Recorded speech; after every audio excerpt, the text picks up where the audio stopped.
Beef. Beef. Beef. Beef. Beef. Beef. Beef. Beef. Beef. Beef. Beef. Beef.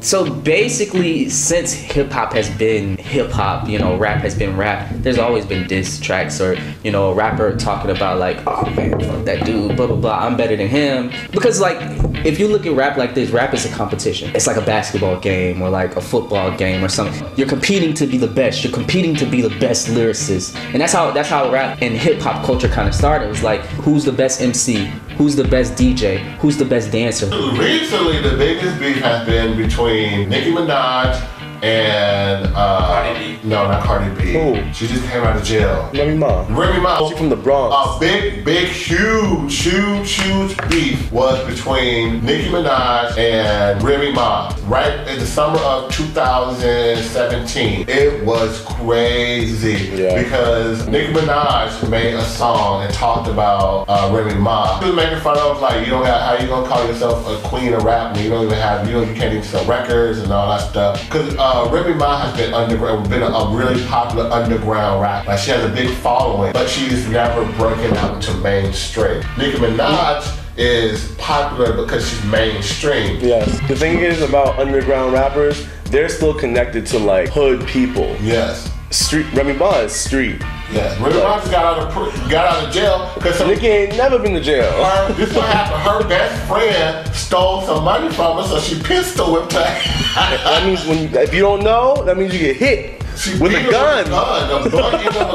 And that's always happened though. You know, female rappers, they gotta be put against each other. But that's usually two mainstream rappers. But listen to the diss tracks for both of them. Remy Ma's diss track was 7 minutes long. Cause she means every word. She found out, she was talking about Nicki Minaj's brother and just got arrested for child pornography. Yeah. She was making fun of her fake ass and her fake tits, and like it was bad. And like, why would you come at Remy Ma? You know she's hot out of jail, fresh out of jail. You know she's mad. There's this documentary, I think it's a 3-part documentary called Beef 1, 2, and 3.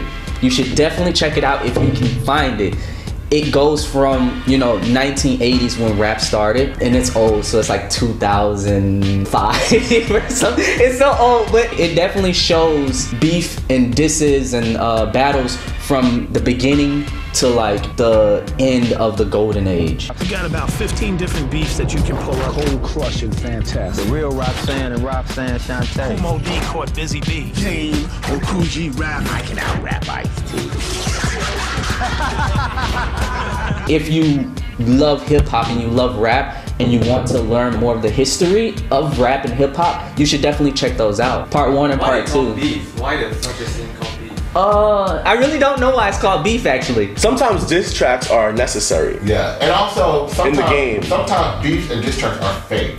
They're manufactured because you have two popular rappers. Why not make them fight so everybody's talking about both of them? Even though Remy Ma and Nicki Minaj, everybody was talking about it. It made the news. Yeah. It made the news. Like, I'm sorry, like when you made the news, everybody knows. If you like dissing and having beef, it is different because beef is, you know, that's personal. Like you feel that way because they acted a certain way or said whatever they said. But if you want to diss somebody, you're putting energy into how you feel now. You're making it an action. My all-time favorite diss track, I would probably have to say, would be Ice Cube's No Vaseline towards NWA.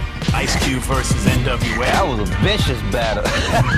it was from the heart. He demolished him. One thing that I like about his diss track is that it was super personal. They were friends. After they ended up breaking up and stuff, all of these things started coming out like, oh, you do this, you this, you this. So it's like he put all their information out there and it was brutal. People would tell me like, oh man, that's not the best diss track. The best diss track is like Hit 'Em Up by Tupac.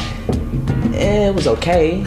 Yeah, Tupac and Biggie. I think their beef, which is that's like kind of stemming from the East Coast West Coast beef. Tupac, rest in peace, and Biggie.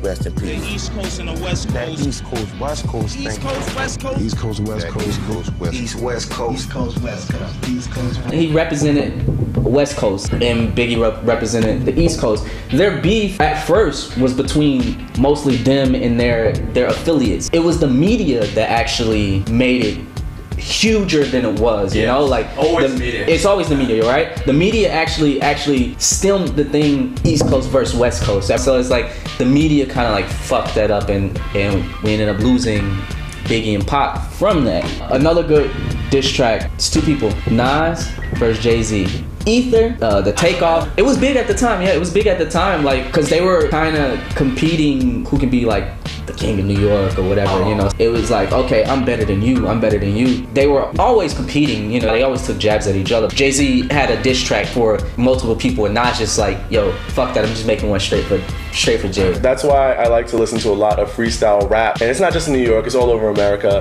These people, it's all freestyle, and these people are coming from other parts of the country coming together. 2.5 Men. I watched that.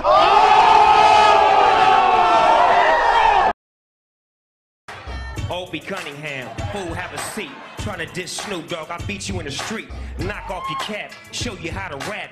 You a white boy, white boys don't rap. They be saying some crazy stuff. Sometimes there's fights, because sometimes it gets too personal. Like they'll talk about your family, they do anything to get you to act a certain. Put my dick in your mouth so you know how it feels. Who you playing with, man? Yo, it's a joke. It's a joke. If you ever watched the movie about Eminem 8 Miles, this is how he got started. Yes, underground rap. And he's white, so you know the black community was not having that shit. Now everybody from the 313, put your motherfucking hands up and follow me. Everybody from the 313, put your motherfucking hands up. Look. Now while he stands tough, notice that this man did not have his hands up.